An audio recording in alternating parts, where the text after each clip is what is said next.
Welcome, ladies and gentlemen. Thank you for being with me today. I am your host, Brian. You are on the BrianTMurray YouTube channel. We are back. We are back.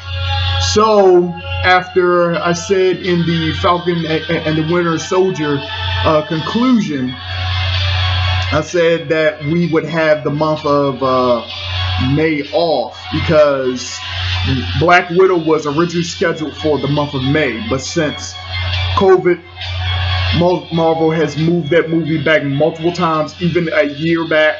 So that's going to be showing in the month of July. We are roughly about 29 to 30 days away from the release of the Black Widow.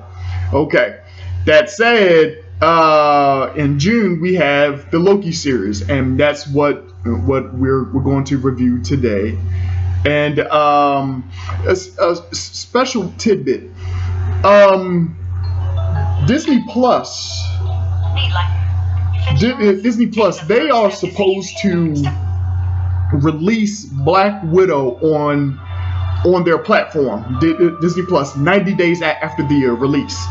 This is going to be their standard practice now because Shang-Chi, that's released in September, they're going to give that 45 days before it is released on Disney Plus. So all those who don't want to see it in the movie theater, which I don't think that's much of a problem now as before. Have you seen these NBA playoff games? These people are still on top of each other. Vaccinated, mask, I understand, but we have people on top of each other at public events. Okay, so that's how it is. However, churches aren't all the way open, so I'll let them figure that out. But movies, I expect to do pretty well. No one is in the movies because nothing good has came out. That theory will be tested in 2 weeks when Fast 9 comes out. I don't plan on seeing it, but just like all the other ones, it's like if I'm out, if I had time to kill, I might catch it. But it's not like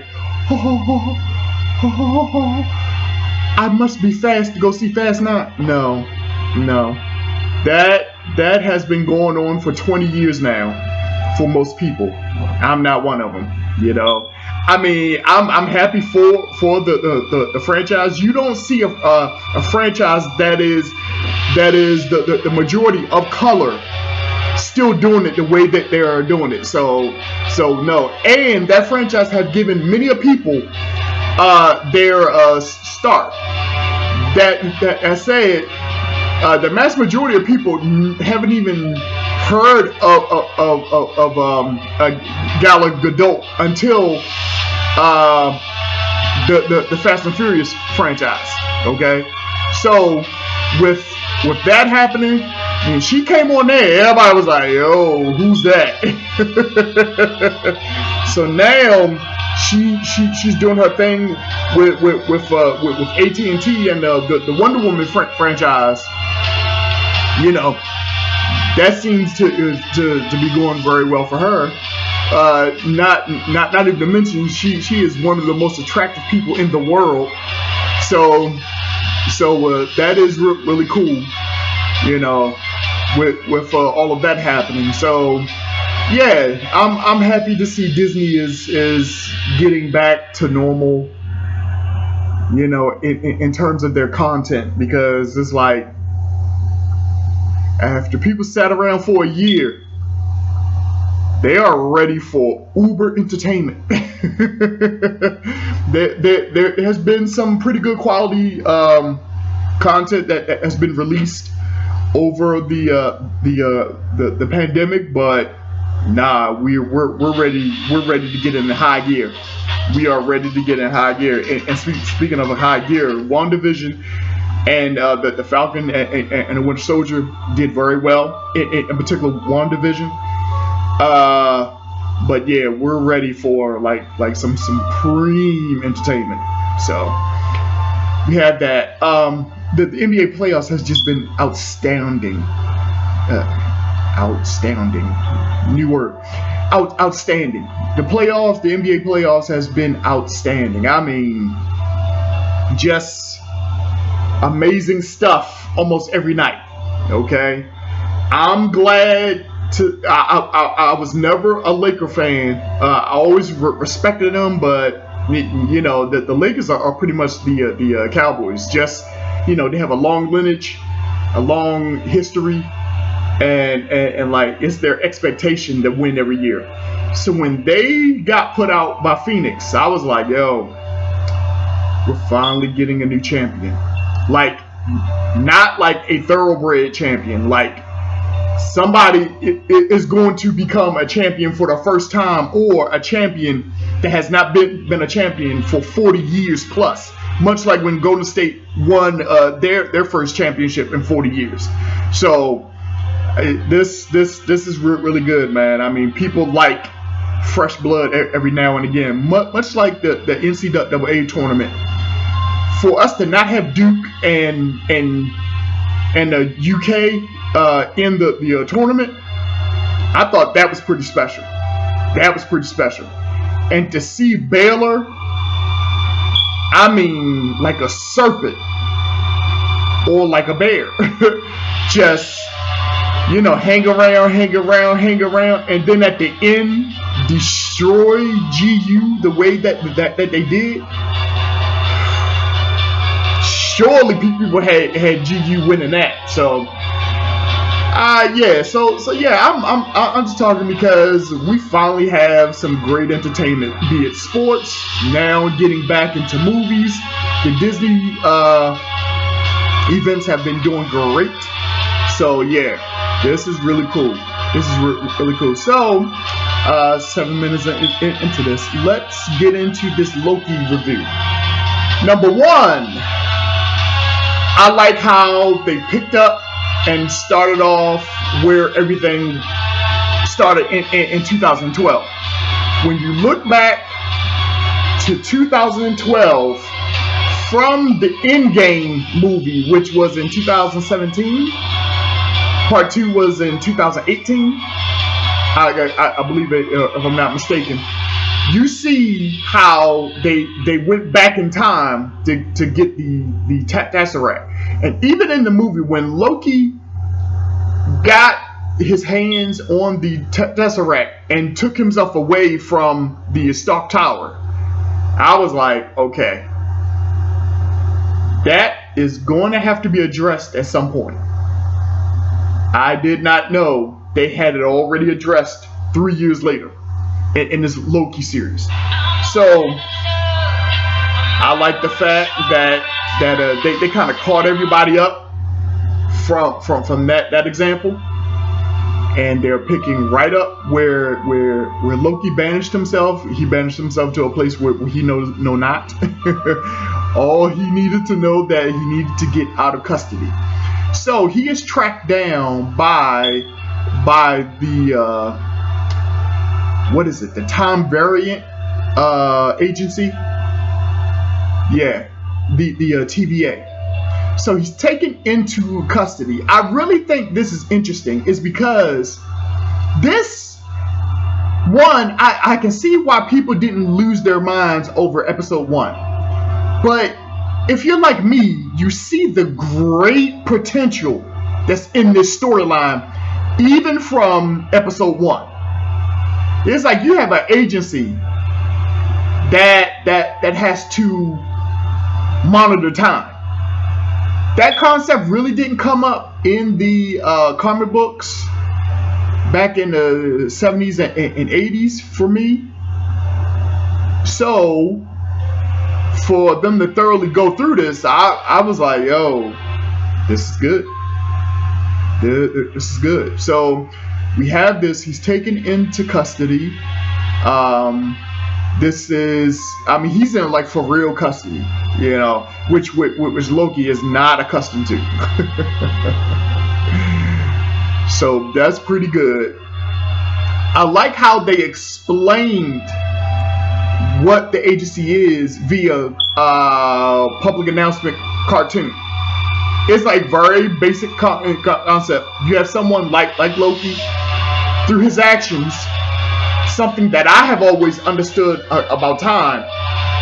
You create a nexus, and you trigger all these other things. Tony Stark said in the in game, he said, when you mess with time, time has a way of messing back, and that kind of stood out afterwards. It's like, that's true. That's true. Now, as a kid, I never liked the whole time travel thing. It's like, are we really doing this? But the older you get, and you get to be more accustomed to what ifs in your own life. Now time travel and alternate universes. You're really open to that now. Okay, so sorry, the time variant authority. Time variant authority. So their mission is to track down those that have dealt with time, changed it off its course, which was said. We know what is supposed to happen, and that's some powerful stuff. We know what is supposed to happen. That's some powerful stuff, man. That's some powerful stuff. So I like the opening scene, which was about 10-12 minutes. Which was good, is because you got to catch people up on that. Like, what is this? Where's Thor? Where's Asgard? It's like, no. In our time, Loki is dead because Thanos broke his neck. Yeah. So we have this agency that is this great storytelling, and it's coming from a detective standpoint. Owen Wilson is amazing in this. He has had a history of having goofy characters. He has a playful character, but yet he's an authority at the time to TVA. So that is very interesting to see him in this light. I heard a rumor that he might be Kang the Conqueror, or through the end of this, maybe he may turn out being Kang the Conqueror. If he is, you heard that here first. Okay, so we have this going on. He is dealing with a time deviation situation, which one he's treating it like a murder. I think also a murder has happened. So he's dealing with that. So that is happening. So we're getting Loki adjusted. He is standing for his first hearing, and let me tell you, I was delighted to see Jude Law's ex-girlfriend. What is her name? Let me pull her name up. Thank you, Jesus. Let me pull up her name. Oh my goodness. I mean, she is still fine. She has been on TV for at least in America for over 20 years, and she still looks the absolute same. From all the little TV shows that didn't do well, and all the movies that didn't do well. Guga Mbath Raw Gagu. Let me tell you. I said, let me tell you something. She's still fine. On my scale, as I introduced to my father earlier this week, my scale, this woman is an 8, if not a 9. This woman is an 8, if not a 9. On a bad day, she's an 8. I mean, this woman is lovely. This woman is lovely. So they have her as the judge in the Loki series. I like the thing that happened between her and Owen Wilson. She says, "Look, I know what you're trying to do, and I'm telling you now, don't do it." And Owen Wilson's like, "Oh, you know I got to do it then," you know. So I found that to be interesting. So we have that going on. Standing trial. It was good to hear Loki's last name said. Lafferson. You really don't hear, just like maybe 5 to 7 years ago. Thor's last name is Odinson. It sounds common sense, but when you're a kid, and even my mother was a Thor fan. Go figure. I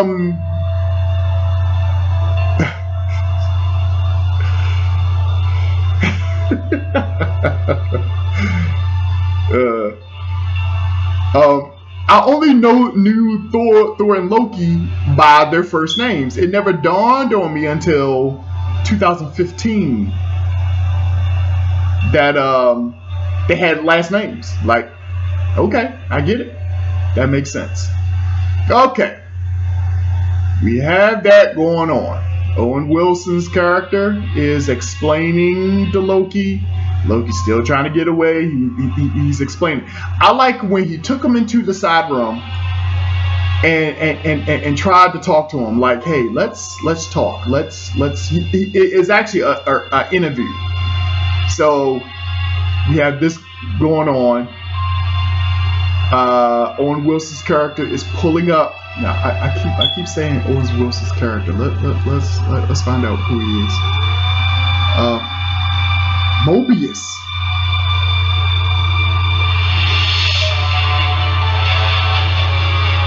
I did not know that Mobius was Mobius.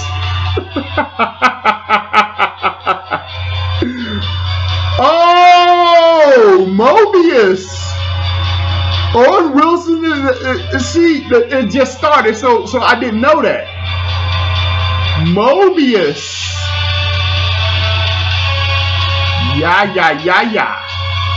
That changes things. That changes things. How so? Because Mobius is not playing the characters, because they're both their own characters. In the comic book, they actually squared off against each other. So those who's watching this, they're like, who? I did not know Gagu Mabatha Raw was 5'4". I mean, she looks tiny, but yeah, that is a small woman. She's advertised for a woman. She's advertised for a woman. How old is she now? I'm doing research. Oh, bless God. She does not look her age. Oh, bless God. Mobius. Mobius. I did not know Owen Wilson was Mobius. What? Okay. So Mobius is Mobius now. So see, my first experience with Mobius was Mobius having a keen interest in the Scarlet Witch, and what I mean by a keen interest, I mean like he knows who to zero in on, is because all Marvel characters are not created the same. They're all different. They all have a past, and they all have quite a few alternate futures. So for him to pinpoint that Scarlet Witch is a very important piece to what will be happening, and she is. I mean, my God, we have the House of M. She started the House of M. Now, the House of M was crazy. The Scarlet Witch started that. She didn't mean to. She was prodded on by her brother Pietro, but it makes sense. It makes sense. So Mobius is going through this, and he's walking him through, and we're going through some past events of Loki. The part I like is when Loki takes. Oh, I'm sorry. Before we get there, when we see the conversation between Loki and his stepmother, and I'm using parentheses because Marvel just touched on something new that never crossed our mind on who Thor's mother is. I know who Thor's real mother is now. I don't know if I'm going to say it in this video, but it's quite interesting. It's quite interesting. So, the woman that is Loki's stepmother is having this conversation, and it's something that kind of reminds you of heaven, in terms of us being held accountable, in particular the righteous. We know we already made it in because we are there, but we are going to be judged on how godly were we. We were godly enough to make it to heaven, but how godly? So our judgment depends on the brightness of our crowns that we will be receiving. So while watching this Mobius interview Loki, I was like, this is interesting to watch, you know. So you're watching Loki have a mini breakdown is because it's something about crazy people. When crazy people can see their own actions, it freaks them out. Have you ever seen a liar being lied on? It freaks them out in a very profound way. It's hilarious to me, but it freaks them out so bad. So it's like, wow. Okay. So we have that. Mobius is doing that. Loki takes the time controller from Mobius. Okay. We have that. When Loki got to the desk clerk and he saw the Tesseract in the desk along with depowered Infinity Stones, that freaked Loki out so bad. It's like, I'm in a place where the Tesseract, originally known as the Cosmic Cube, and the Infinity Stones don't work. Where am I? I think that would be very interesting. So Loki is having this, you know, come to Jesus moment. He's like, maybe I need to rethink this entire situation, because I'm trying to run away from a realm that, as he says, is this the greatest power in the universe, the time variant authority. So this is interesting to watch. All right. So Loki goes back to the interrogation room, if you will, in that moment where he sees the conversation with him, Thor, and Odin.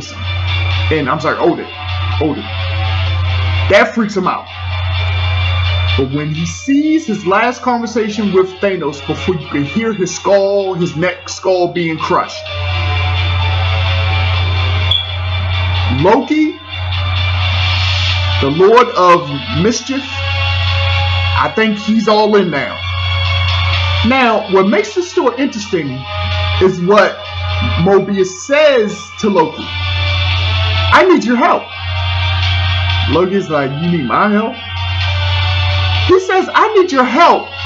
I need you to help me stop you. Woo! When Mobius said that, I was like, okay. So we fast forward towards the end where they are.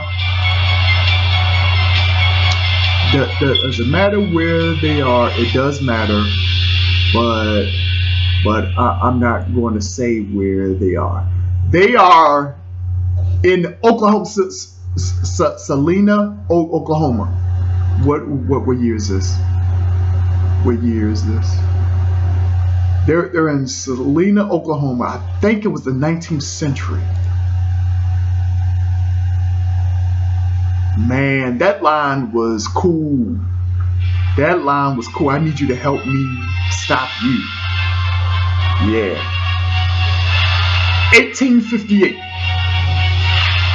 The Time Variant Authority, it seems like they are dealing with some mischief, a fire in Salina, Oklahoma, and this dark figure is walking forth.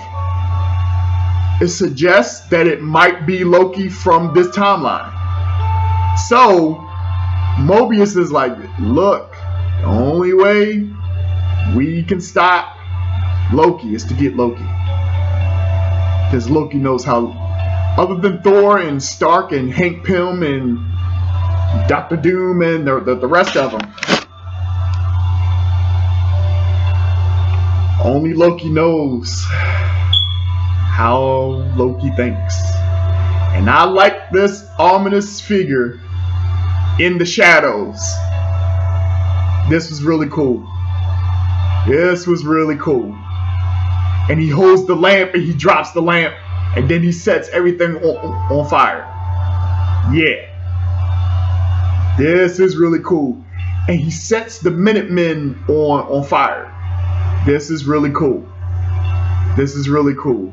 Because this may not be so exciting to you, but what I'm saying is I see the potential in this storyline. We lost our minds in January watching WandaVision. And we saw the potential in that. I knew exactly what was going to happen, whatever, blah, blah, blah, blah, blah. But this, yeah, we on something. We on something here.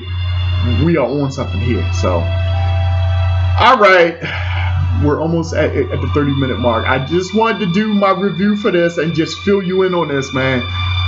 I'm not excited, but I'm looking forward to it. Like, yeah, talk that talk, man. Talk that talk. And Tom Hiddleston is one of the executive producers. Very well, very good, very good. So this is cool. So we are going to end this video now, and I just wanted to get y'all amped up for Loki. We are finally here, y'all. All right. See you in a little bit. Take care. Bye.